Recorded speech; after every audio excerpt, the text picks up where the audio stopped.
Hi, my name is Sarah Root, and I'm one of the special education instructional specialists here in Shawnee Mission School District. And this video is how to add IEP services in Skyward.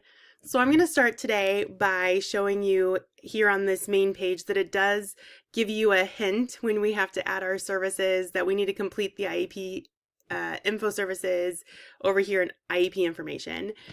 I will tell you as my computer takes a minute to switch over that this part of Skyward was the most difficult for me to learn as a new person to the district. I was a proficient IEP writer and I still struggled for quite a while on just the nuances of just this particular part of Skyward.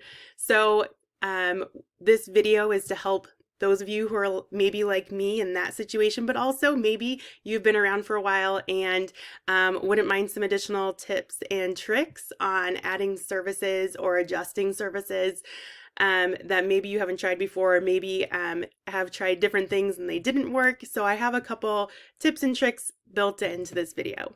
So first thing I would like to note is that I am using John Doe, which is not a real student, so nothing here is real.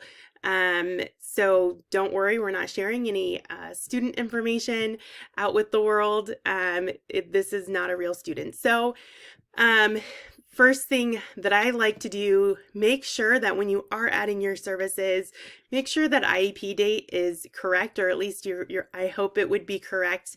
But sometimes, right, we make a last minute change or something, and maybe you haven't added your services yet. So just making sure that IEP date is correct will save you a lot of time on the other end, making sure your services are correct. But when we add our services, we come down to this area. And my first thing to note is that do not press add. You could do add by teacher. When you do add, it does something different. You don't want to go in that way. Go add by teacher. And this brings up a list of all of our teachers in the district and all of our service providers.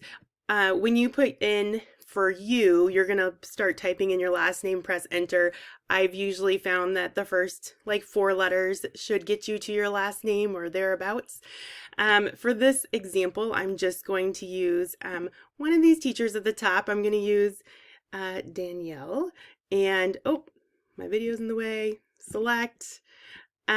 So for Danny here, I'm going to have, we're going to do specially designed instruction. We're going to make this pretty simple on this side. We're going to have select, and then we make sure that's all correct. Frequency is how many times we're going to be providing this service. So for my example, I'm actually going to do this for a high school example, but don't worry, I'm not going to put in a ton because I want to make sure that we have time to go over all my tricks. So I'm going to have 1 time per week. This would be Mondays in the gen ed setting. This is where I would not mess with the dates the first time. We're going to come back and mess with the dates later if we need to do that. My trick for your attending school, high schools are 2-1. And middle schools are 2-2 something, and then your elementary schools start with 1. So if you're completely new, that's something just to know. Today I'm going to use Danny, which I know is at West, and then I'm going to put in my minutes, how many minutes for that, and then also days need to be added. So I know this is 1 day per week, so 1 day. When we're doing additional services, I always do save and add next instead of going out every time. Although sometimes we accidentally add save and close, but today we're going to remember and not do that. And so again, you have to add the person. Now this is where you could split it up. Maybe you need to add a special service provider. My note on that is making sure that you're talking to that special service provider. If you're the case manager that's going to add in that information, just make sure that it's correct before you add it in. Obviously it can be changed later, but it's so much easier when we put it in the correct way the first time. So again, I'm going to keep it pretty simple for our demonstration today. I'm going to do 2 days per week because this is a block schedule, gen ed classroom, 213 I believe it was. And I'm going to do 90, and it's going to be 2 days per week. So I'm going to do one more here, and I'm going to try to be fast. So I'm going to do some transition services, which is one time per semester in the special education setting. One more time for West, and this one is 15 minutes per semester and one day, even though it's not per week, but it's one day for this semester. I'm going to press save and close. So this is just for our example. So you can see that it already split the grid for us, which is really nice. I will say though, for example, maybe this class is only a semester class. So it ends on December 20th this year. The end of first semester would be that. So all I would do, I'm gonna move my video again. All I would do would be edit if we're going to change the date, or even if you have an amendment and maybe you need to change the date, this is how you would do it. So you'd go in and then you would just change when your end date is. So like for this one, you might end it in on December 20th. That's all you would do. You press, whoops, save.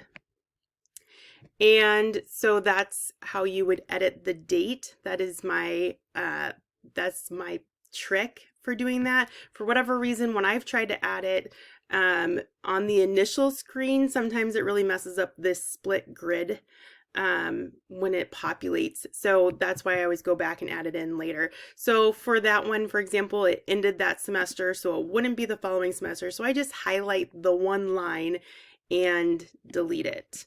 Do I want to delete it? Yes. So you can just take that out. That's how you would do that.